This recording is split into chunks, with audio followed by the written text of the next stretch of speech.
Hello friends, welcome to सफलता मंत्र। दोस्तों, आज काफ़ी दिन बाद, काफ़ी समय बाद आप लोगों को स्क्रीन पर नाम दिख रहा होगा संस्कृत को लेकर आप लोगों ने मेरी वीडियोस को काफ़ी ज़्यादा पसंद किया, काफ़ी ज़्यादा लाइक किया और बहुत ही ज़्यादा व्यूज़ उस वीडियोस को मिले हैं।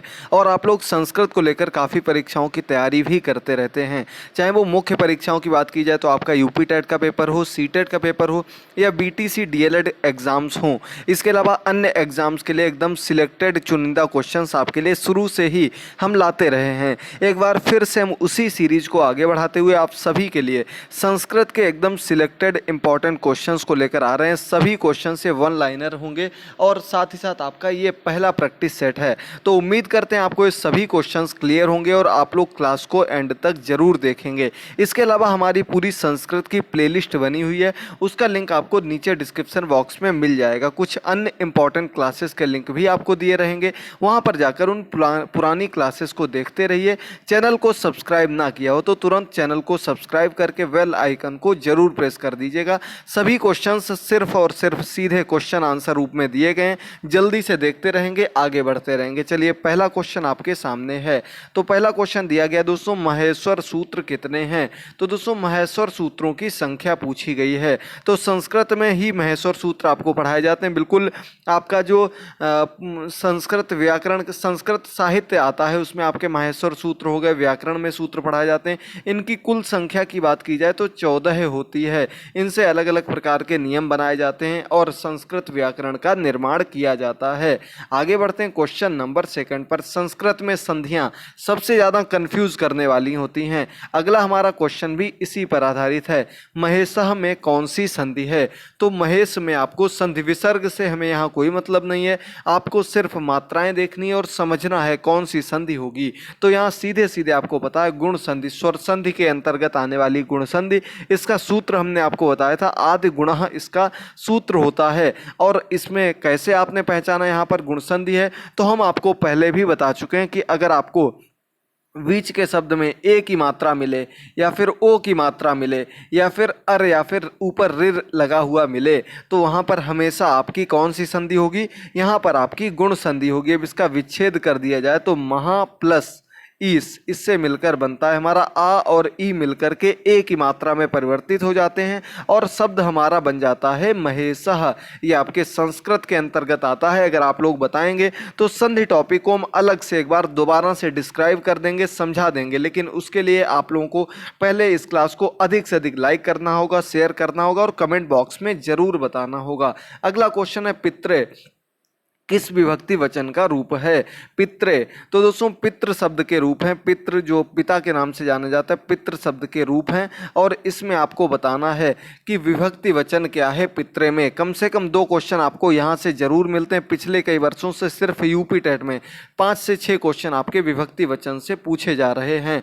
तो पितृ में हमारी चतुर्थी विभक्ति है और एक वचन है। शब्द रूप आपको देखिए याद ही करने पड़ते हैं।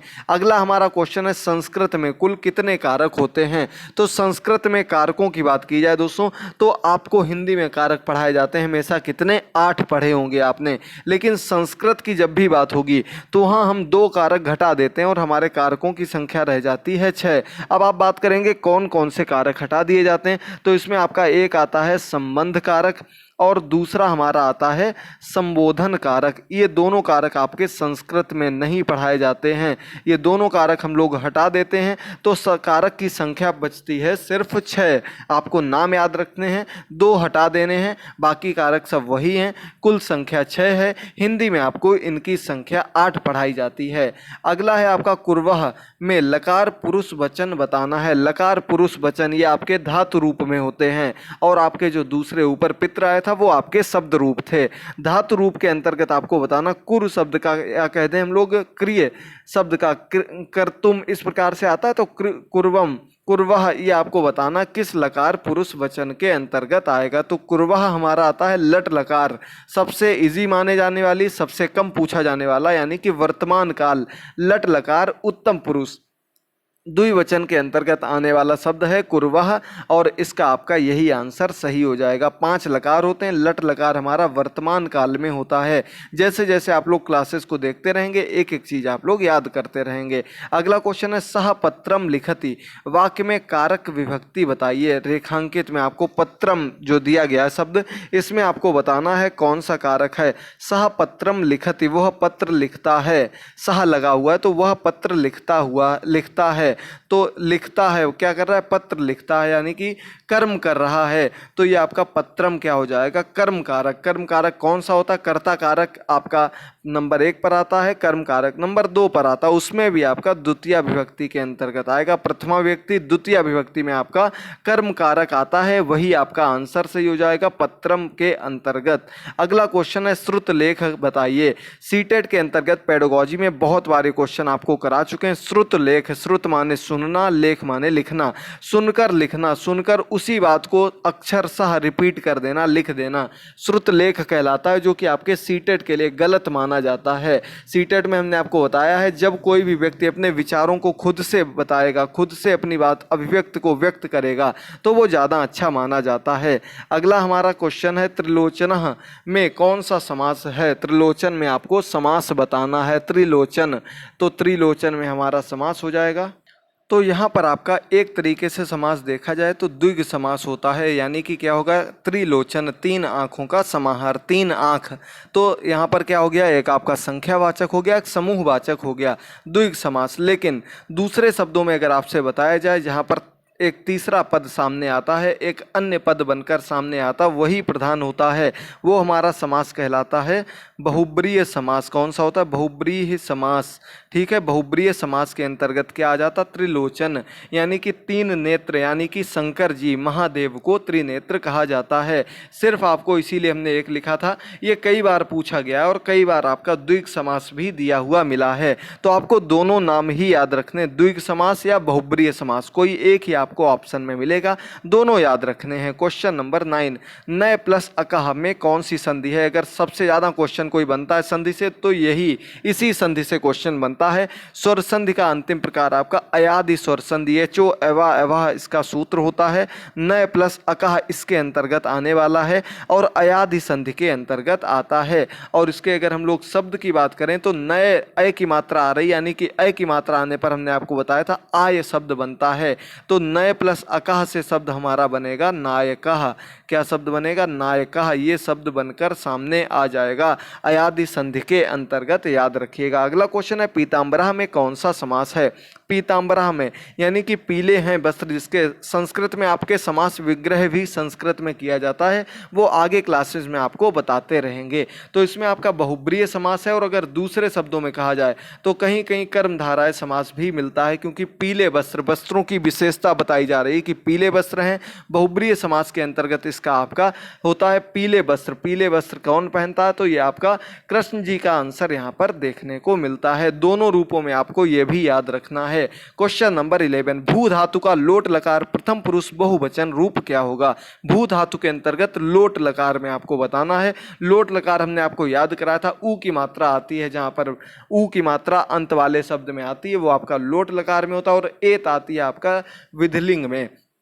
तो यहाँ ऊ आ रहा है प्रथम पुरुष बहुवचन में, भवंतु हो जाएगा। क्या हो जाएगा, भवंतु। भू धातु के अंतर्गत, धातु की आपके लिए बहुत अच्छी क्लास ला चुके हैं, अगर आपने ना देखी हो तो जरूर देखेगा। अगला क्वेश्चन हमारा अनुलेख का अर्थ क्या होता है। श्रुत लेख हो चुका है, अनुलेख का मतलब होता है जैसा लिखा है ठीक वैसा ही लिखना, यानी कि अनुकरण करना। अनुकरण माने क्या होता है, नकल करना। दूसरे शब्दों में कहा जाए नकल करना, जैसा लिखा ठीक वैसा ही नकल मार देना, सेम टू सेम वही चीज लिख देना, अनुलेख के अंतर्गत आ जाता है। अगला क्वेश्चन है वाच्य क्या होता है। तो किसी बात को कहने का ढंग, किसी बात को किस रूप में व्यक्त किया जा रहा है, उसमें कौन सा पद प्रमुख रूप से प्रधानता करते हुए अपनी बात कह रहा है, इसी बात कहने के ढंग को हम क्या कहते हैं, वाच्य कहते हैं, याद रखिएगा। अगला क्वेश्चन नंबर 14 है वाच्य के कितने भेद होते हैं। तो वाच्य के भेद की बात की जाए तो दोस्तों मुख्य रूप से 3 प्रकार का होता है, कर्तवाच्य, कर्मवाच्य और भाववाच्य, जिसमें कर्ता प्रधान हो, कर्तवाच्य जिसमें कर्म प्रधान हो, कर्म मुख्य रूप से हो वो कर्मवाच्य, और जिसमें भाव की प्रधानता हो वो आपका कहलाता है भाववाच्य। बात कहने का ढंग होता है अलग अलग रूप से। अगला क्वेश्चन नंबर 15, प्रा उपसर्ग लगाकर दो शब्द बनाइए। प्रा उपसर्ग लगाकर, उपसर्ग वे शब्द होते हैं जो किसी शब्द के पहले लगाकर उस शब्द का अर्थ बदल देते हैं, वे आपके उपसर्ग कहलाते हैं। और प्रा शब्द जब हम किसी शब्द में लगा देंगे तो प्रगति बन गया, गति में प्रा लगा दिया, चार में प्रा लगा दिया, प्रचार बन गया, हार में लगा दिया, प्रहार बन गया। आप लोग भी प्रा उपसर्ग लगाकर कुछ नए शब्दों को कमेंट बॉक्स में जरूर लिखिएगा और बताइएगा। अगला क्वेश्चन नंबर 16, नदी सुगंगा श्रेष्ठा रेखांकित पद में कारक और विभक्ति बताइए। नदी शब्द का रूप है नदीसु, नद्या शब्द भी कहते हैं संस्कृत की भाषा में, तो नदीसु शब्द आ रहा है। सु वाले वर्ण आपको अगर आपने एक याद कर लिया, हमेशा सु आपको वहीं पर लिखा हुआ मिलेगा और ये अधिकरण कारक सप्तमी विभक्ति के अंतर्गत आने वाला शब्द है। नदीसु शब्द याद रखिएगा दोस्तों, इंपॉर्टेंट है, याद करने वाला प्रश्न है। और इसके साथ ही साथ दोस्तों नदीसु कई बार आपके एग्जाम में भी पूछा जा चुका है, ऐसे ही क्वेश्चन आपके एग्जाम में कई बार आए हुए हैं, तो इन क्वेश्चंस को अच्छे से देखिएगा, एक एक क्वेश्चन को याद करिएगा। अगर कहीं भी डाउट हो तो आप लोग तुरंत पूछते रहिएगा। चलिए आगे बढ़ते हैं हम लोग अगले क्वेश्चन पर। ज्ञानम भारम क्रियो विना, श्लोक का अर्थ बताइए। ज्ञानम भारम क्रियो विना, तो क्या हो जाएगा, ज्ञानम भारम यानी कि उपयोग में ना आने वाला ज्ञान जो होता है वो भार के समान होता है। अगर हम आपको ये चीज़ ना पढ़ा पाएँ, हमको आते हुए भी अगर हम इसका उपयोग नहीं कर पा रहे हैं, उपयोग में नहीं ला पा रहे हैं, तो ये ज्ञान हमारा जो है वो भार के बराबर है, किसी काम का नहीं है, वो हमारे ऊपर बोझ के बराबर है। ये इस श्लोक का अर्थ है। इसी प्रकार से आप लोग भी जो ज्ञान है वो आपस में बांटते रहिए, अधिक से अधिक शेयर करते रहिए। क्वेश्चन नंबर 18, करण कारक का चिन्ह बताइए। तो करण कारक कर्ता ने कर्म को करण से आ जाता, से या फिर के द्वारा या द्वारा, ये करण कारक के अंतर्गत आता, तृतीया विभक्ति के अंतर्गत आता है, याद रखिएगा आप लोग। अगला क्वेश्चन 19 नंबर क्वेश्चन, गिनती से एक क्वेश्चन जरूर आता है। 26 को संस्कृत में क्या कहते हैं। तो जब भी आपको गिनती याद रखनी हो संस्कृत में, हमेशा आप लोग 26 दिया गया है तो इसे दो रूप में तोड़ सकते हैं, 6 + 20। 20 को क्या कहते हैं, विंशति कहते हैं, 6 को 60 कहा जाता है। तो शब्द हमारा बनकर आ जाएगा 60 विंशति, यही आपका आंसर हो जाएगा। कोई भी संख्या दी गई हो, मोस्टली आप ऐसे ही उसको तोड़ लीजिएगा। बाद वाला शब्द जो होगा, बड़ी संख्या बाद में रखिए, छोटी संख्या पहले रखिए, इस रूप में आप तोड़ लेंगे और उसे संस्कृत में बना दीजिएगा, आपका आंसर निकलकर सामने आ जाएगा। कम से कम 2 अंक गिनती से जरूर आते हैं और गिनती टॉपिक आपको अलग से पढ़ा चुके हैं। अगला क्वेश्चन फिर से देख लीजिएगा, 46 को संस्कृत में किस प्रकार से लिखा जाता है। तो 46 को हमने फिर से आपको क्या बताया, 6 + 40, इस रूप में तोड़ लीजिएगा। अब 40 को चत्वारिंशत् कहा जाता है और क्या कहते हैं, 6 को 60 कहा जाता है। कहीं कहीं 60 होता अलग अलग रूप में प्रयोग करते हैं, लेकिन आपको आंसर यहाँ से जरूर मिल जाएगा। ज़्यादातर संख्या आपकी 6 वाली ही पूछी जाती, 6 वाली या फिर अंत में 9 वाली, क्योंकि ये सबसे ज़्यादा कंफ्यूज करने वाली होती है। तो 60 विंशति ये आपका आंसर हो गया। फिर से तोड़ लिया हम लोगों ने, कोई भी संख्या हो तोड़ लीजिए, आंसर निकाल लीजिए। अगला पवनः का संधि विच्छेद कीजिए। पवन शब्द का संधि विच्छेद करना है। तो जैसे आपका अभी नायक आया था, ठीक वैसे ही पवन है।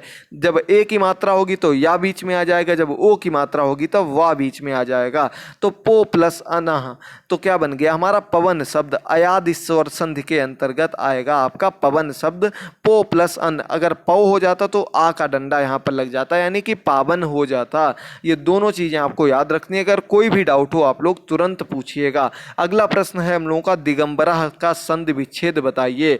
दिगंबरः, तो ये आपका व्यंजन संधि के अंतर्गत आने वाला शब्द है। किसके अंतर्गत, व्यंजन संधि।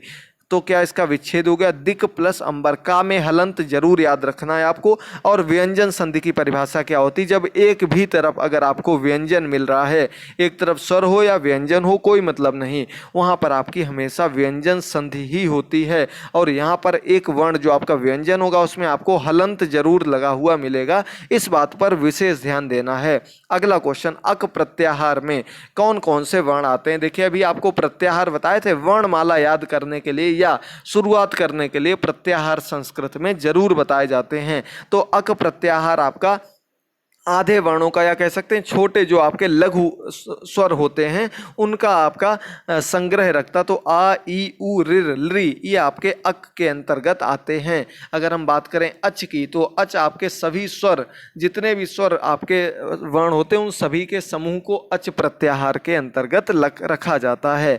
अगला क्वेश्चन है हमारा, देखिएगा जल्दी से, दीर्घ स्वरों की संख्या बताइए।